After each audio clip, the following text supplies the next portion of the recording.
여러분 행복하세요. 샬롬입니다. 하나님의 평화가 여러분과 함께하기를 소망합니다.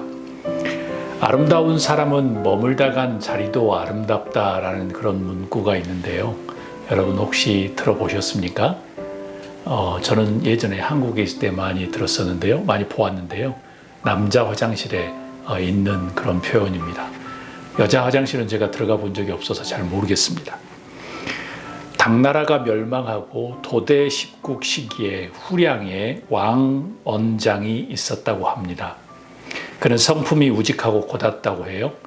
싸움에서 쇠창을 잘 사용해서 왕철창이라는 별명도 있었다고 해요. 결국 어찌어찌 패배한 나라의 장수가 되었지만 용맹을 높게 샀던 승전국의 당제는 자신의 부하가 되기를 제안했습니다. 그때 왕언장이 이렇게 이야기했다고 합니다. 아침에는 양나라를, 저녁에는 당나라를 섬긴다면 살아서 무슨 면목으로 사람들을 대하겠냐라고 했답니다. 스스로 죽음을 선택했다지요. 그런 그가 평소에 즐겨 인용했던 말이 있는데 그 말이 곧 호사유피, 인사유명이란 말입니다.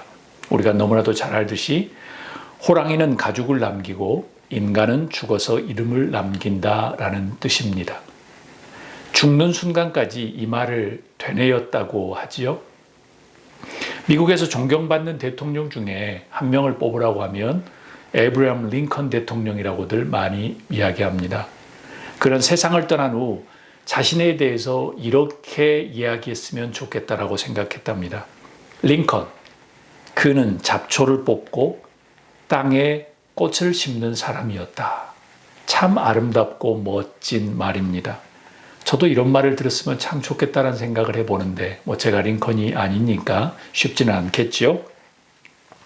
개인적으로 오래된 돌길을 좋아합니다. 여행하다 보면 역사가 오래되어서 반들반들해진 돌길에 마음이 빼앗기곤 했습니다. 저의 시집 광야 위에 서다 그리고 광야에게 묻다 그 시집에 있는 돌길이라는 시를 함께 나누고자 합니다. 길었던 앞부분은 생략하고요. 뒷부분만 읽습니다.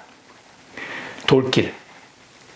제각각 돌길 위에 환희가 얽혀 새로 있고 닦아도 지워지지 않을 애환의 눈물이 맺혀 있고 감내하며 걸었을 투벅투벅이 그들 위에 투영되어 있다.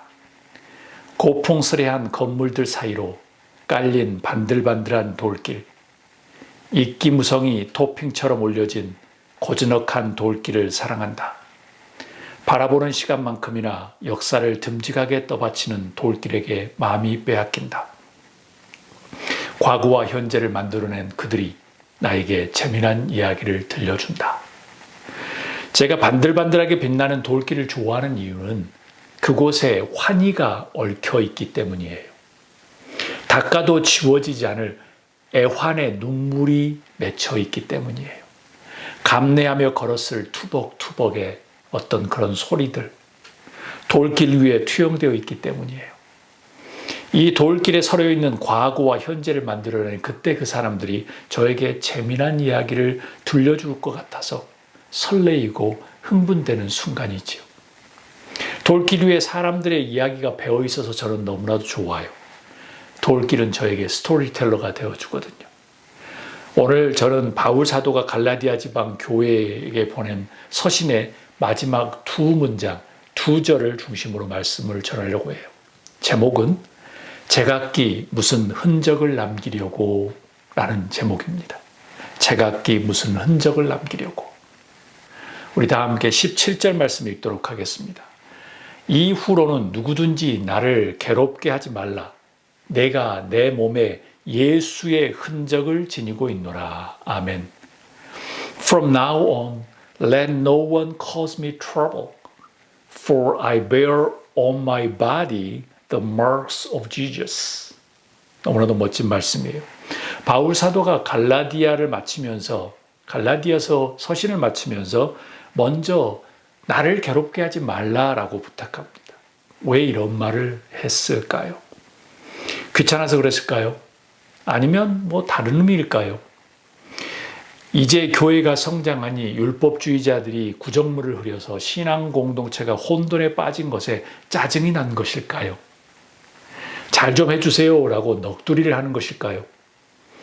유사한 바울 서신의 부분을 읽으면서 왜 바울이 나를 괴롭게 하지 말라라고 했는지 그의 마음을 유추해 볼 수 있어요. 말씀은 고린도후서 11장인데요. 23절부터 27절 우리 한 목소리를 읽도록 하겠습니다.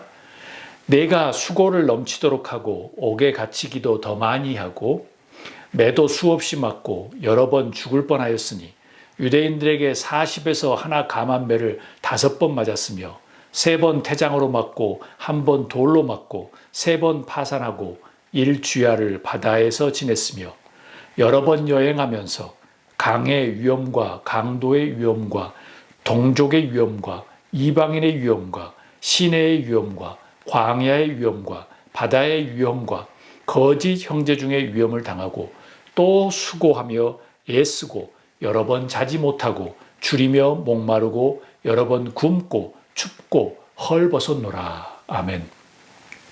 자신이 개척했던 갈라디아 지방 교회들이 귀찮아서 힘들어서 괴롭히지 말라고 하는 것일까요? 28절은 고린도 지역 교회를 향한 바울의 심정을 아주 잘 이해할 수 있어요. 28절, 29절 한 목소리로 읽도록 하겠습니다. 이 외의 일은 고사하고 아직도 날마다 내 속에 눌리는 일이 있으니 곧 모든 교회를 위하여 염려하는 것이라. 누가 약하면 내가 약하지 아니하며 누가 실족하게 되면 내가 애타지 아니하더냐. 너무나도 중요한 말씀입니다. 이른바 바울은 불평과 넋두리를 늘어놓고 있는 것이 아니었어요. 비록 내가 엄청난 수많은 고난을 겪고 있지만 그것은 문제가 아니라는 거예요. 문제는 무엇이냐면 다만 아직도 내 속에 눌리는 일이 있는데 걸리고 무언가 조금 무엇인가 문제가 있는 것이 있는데 곧 교회를 위하여 염려하는 것이다 라고 말합니다. 교회를 위하여 염려하는 것이 나에게 걸린다는 거예요. 그러면서 바울은 누가 약하면 내가 약하지 아니하며 누가 실족하게 되면 내가 애타지 아니하더냐라는 거예요. 자기가 개척하고 지금 성장하고 있는 교회에 어려움과 문제가 생기면 내가 염려가 된다는 거예요. 꼭 고린도 교회를 향하여 말했던 것이 갈라디아 지방 교회를 향하여 말했던 것과 동일하게 적용되는 것 같아요. 내가 고난받는 것들에 인하여 나를 불쌍히 여기지 말라. 왜냐하면 나는 약한 것을 자랑하기 때문이다 라고 하는 그 말씀이 계속 나와요. 그래서 나를 괴롭히게 하지 말라 라는 말씀의 뜻은 이런 의미지 않을까 생각해 봐요. 첫 번째 이것입니다. 한번 따라해 봅니다. 제발 교회를 위하여 염려하는 일을 만들지 말라라는 겁니다. 제발 교회를 위해서 염려하는 일을 만들지 말라는 거예요. 바울은 복음을 위해서 이미 수많은 고난을 받고 있습니다. 지금도 그 고난 속에 현재 진행형으로 지금 경험하고 있어요. 나를 괴롭히지 말라는 것은 바울은 다시 고난을 받는 것이 두려워서 하는 말이 아니에요. 제발 교회를 위하여 염려할 일을 만들지 말라는 겁니다. 간절한 부탁이에요. 다시 율법의 종으로 돌아가게 하고 교회를 어지럽히고 십자가의 죽으심과 부활을 헛수고로 만들지 말라는 의미겠지요. 복음을 전하는 수고가 헛되나면 마음이 지금 괴로울 것이라는 거예요. 염려하는 일이 생기는 거니까 그렇게 만들지 말라는 거예요. 그래서 친필로 꾹꾹 지금 마지막 서신의 마지막 분을 적고 있습니다. 나를 괴롭게 하지 말라라는 의미는 또 무엇일까요? 이것이에요. 우리 한 목소리를 읽을까요? 교회여 문제로 인해 좌절하지 말아라. 약함이 곧 강함이다. 분명히 갈라디아 지방 교회와 고린도 교회는 초대교회였어요. 성장하는 교회고요. 지역의 중심이 되는 영향력 있는 교회였어요. 그런데 바울에게는 복음의 수고가 헛될까 봐 지금 염려하고 있는 교회예요. 지금 어려움을 겪고 있어요. 교회에서도 율법이 맞다고 주장하는 사람들이 목소리가 높아지고 윽박지르고요. 그 다음에 연약한 사람들을 꼬드기고요. 그런 상황입니다. 복음이 율법으로 다시 대체되려는 것이지요. 자유가 다시 종의 모습으로 돌아가려고 하는 거예요. 현대적으로 바꾸면 이것이에요. 복음의 감격이 사라진 교회가 되어가고 있다는 겁니다. 예배, 기도, 교제, 나눔 등의 가치가 없이, 능력이 없이 사라져가는 거예요. 바삭바삭 메말라 가는 거예요. 짐처럼 여겨지고요. 그리고 매사에 짜증이 생기는 겁니다. 신앙 공동체인 교회는 어려움을 겪게 됩니다. 무엇 때문입니까? 율법이라는 세상 가치가 교회와 개인의 신앙 안에 침범하기 시작하고요. 율법과 같은 세상의 가치가 어떤 지식이, 경험이, 외모지상주의와 물질 만능주의가 그런 가치들이 이제 복음을 희석시키고 복음을 무너뜨리게 하고 있다는 겁니다.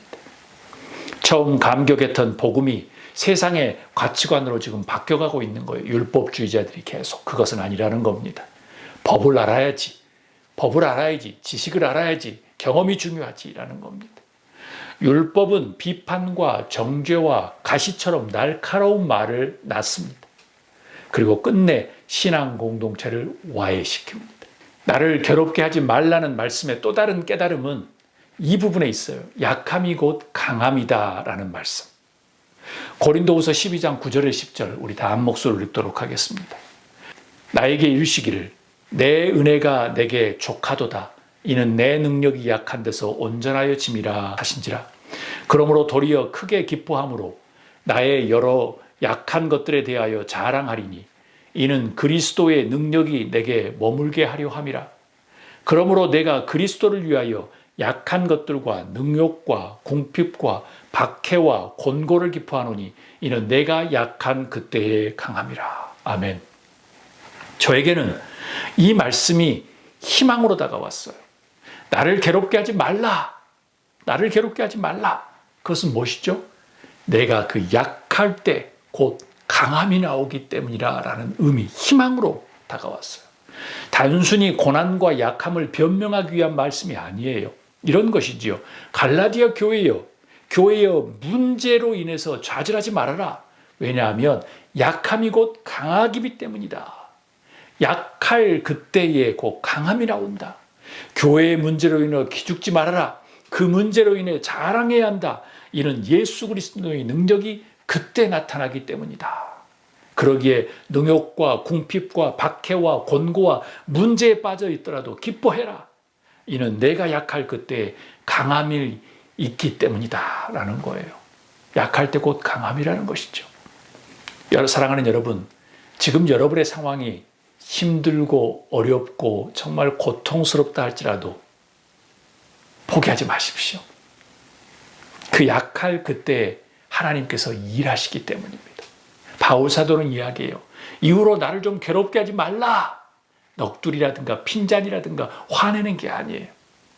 괴롭게 하지 말라라고 하는 것은 곧 약함이 강함이기 때문에 포기하지 말라는 거예요. 교회여, 너희가 희망이다. 교회여, 포기하지 말라는 것이에요. 약한 그때에 강함이 나타나기 때문입니다. 우리 17절 말씀 다시 한번 읽도록 하겠습니다. 이후로는 누구든지 나를 괴롭게 하지 말라. 내가 내 몸에 예수 그리스도의 흔적을 지니고 있다. For I bear on my body the marks of Jesus. 신경림 시인의 흔적이라는 시를 함께 나누고자 합니다. 생전에 아름다운 꽃을 많이도 피운 나무가 있다. 해마다 가지가 휠 만큼 탐스러운 열매를 맺은 나무도 있고 평생 번들거리는 잎새들로 몸 단장만 한 나무도 있다. 가시로 서슬을 세워 끝내 아무한테도 곁을 주지 않는 나무도 있지만 모두들 산비 아래 똑같이 서서 햇살과 바람에 하얗게 발해가고 있다. 지나간 모든 날들을 스스로 장밋빛 노을로 덧칠하면서 제각기 무슨 흔적을 남기려고 안간힘을 다하면서 제각기 흔적을 남기려고라는 이 표현 제가 설교 제목으로 인용했습니다. 제각기 무슨 흔적을 남기려고 제각기 자신들이 원하는 대로 자신들이 좋을 대로 아니면 떠밀려서 어쩔 수 없이 제각기 자신들의 흔적을 남길 터입니다. 그게 우리의 인생이죠. 시인은 제각기 무슨 흔적을 남기려고 그 다음에 무엇이라고 이야기하죠? 안간힘을 다하면서 라는 부분입니다. 아주 중요한 표현입니다. 우리는 여러분과 저는 제각기 무슨 흔적을 남기려고 안간힘을 다하면서 살고 계십니까?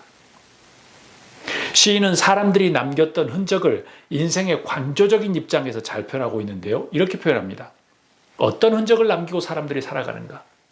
첫 번째, 생전에 아름다운 꽃을 많이도 피운 나무가 있다는 거예요. 꽃나무지요. 화려한, 열심히 산 거예요. 화려한 거죠.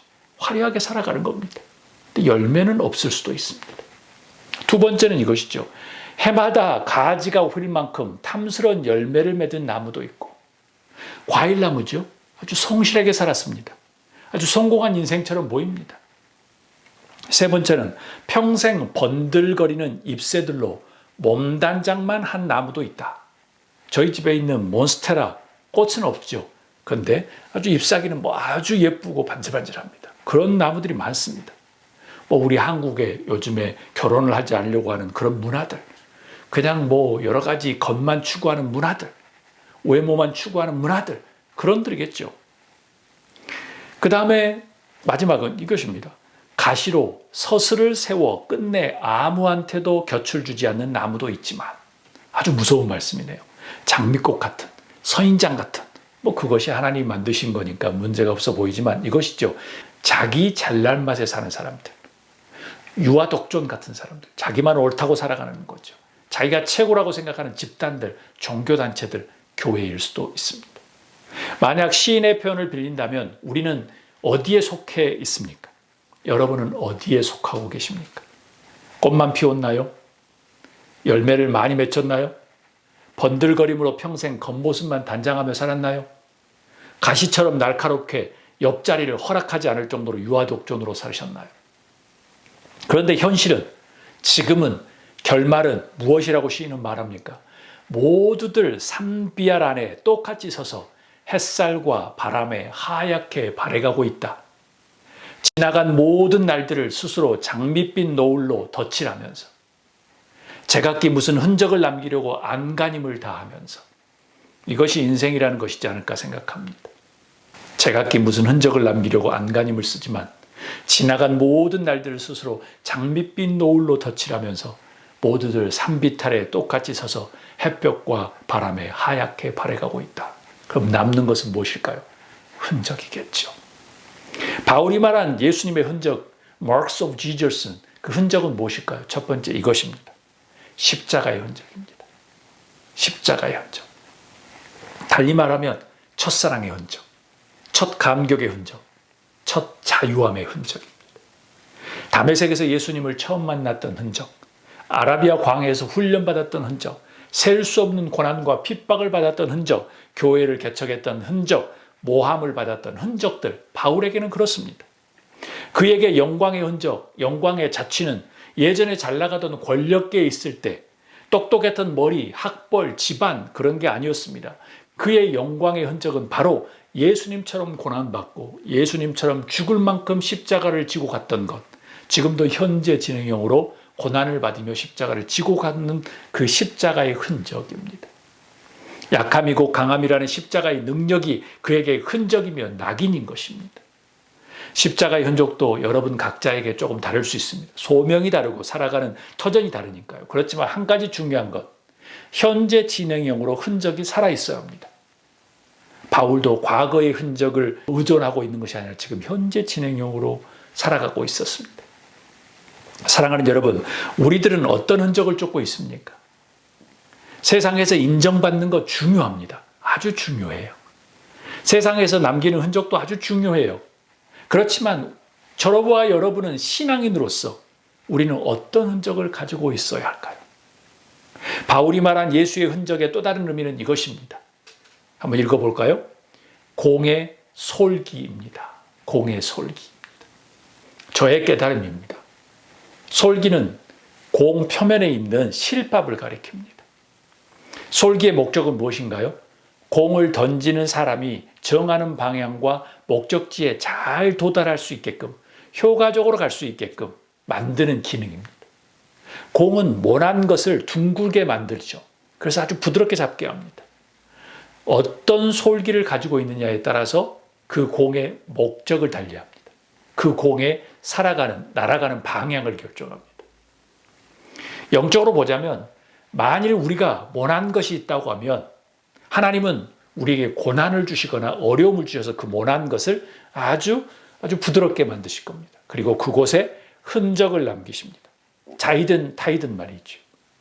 그래서 둥글게 만들어서 그곳에 솔기를 만들고 하나님이 사용하시도록 편하도록 솔기를 잡고 우리를 던지시는 겁니다. 사역하게 하십니다. 그곳에 곧 예수 그리스도의 낙인이 찍힌 것이죠. 마치 바울 사도가 다메섹에서 예수 그리스도를 만나면서 예수 그리스도의 낙인, 솔기에 찍혀서 그 다음부터 인생이 바뀌어진 것처럼요. 만약 우리에게 예수 그리스도의 낙인인 솔기가 우리에게 찍힌다고 하면 우리의 목적과 방향, 그리고 하나님이 던지시는 분, 그 던지시는 분의 뜻대로 효과적으로 사용되리라고 저는 믿습니다. 예수님을 따르는 순종의 사람이 되겠죠. 예수님과 동행하는 귀한 제자가 되겠죠. 이것은 하나님께서 그의 사람을 세우시는 아주 전형적인 패런입니다. 사랑하는 여러분, 하나님은 여러분에게 십자가의 흔적, 그리고 솔기를 흔적으로 남기기를 원하십니다. 여러분은 어떻게 반응하시겠습니까? 바울 사도는 18절 이렇게 이야기합니다. 형제들아, 우리 주 예수 그리스도의 은혜가 너희 심령에 있을지어다. 아멘. 바울은 역시 교회의 개척자요, 영적인 리더라는 생각을 했습니다. 마지막에 축복하며 끝을 맺고 있기 때문이에요. 교회여, 절대 포기하지 말아라. 교회를 흔들고 있는 유대 율법주의자들마저도 형제들이여라고 말합니다. 그는 넓은 도량을 가진 사람이었습니다. 예수 그리스도의 은혜로 너희 심령에 있을지어다라고 복을 빌어줍니다. 그렇습니다. 어떤 문제이든 분열이든 다툼이든 좌절이든 고난이든 실망이든 포기든 해답은 예수님의 은혜에 있음을 다시 한번 깨달습니다. 솔라 그라티아, 오직 은혜로입니다. 그래서 바울 사도가 고린도 후서 12장 9절, 아까 읽었던 말씀 중에 이렇게 이야기합니다. 내 은혜가 내게 족하도다. 이는 내 능력이 약한 데서 온전하여 짐이라 라고 고백하는가 봅니다. 말씀을 마칩니다. 사람들은 제각기 무슨 흔적을 남기려고 안간힘을 다하면서 살아갑니다. 우리 모두 다 그럴 것입니다. 사람마다 목표가 다르듯이 어떤 흔적을 낼 것인지 다들 다릅니다. 그런데 영적인 여정을 걷고 있는 저와 여러분에게는 조금 다른 흔적을 남겨야 하지 않을까 생각합니다. 먼저 믿는 자로서 오만과 편견의 길이라든가 세상의 가치를 중심으로 하는 그런 흔적이 아니라 십자가의 흔적을 남기는 저와 여러분이 될 수 있기를 주의 이름으로 축복합니다. 아멘.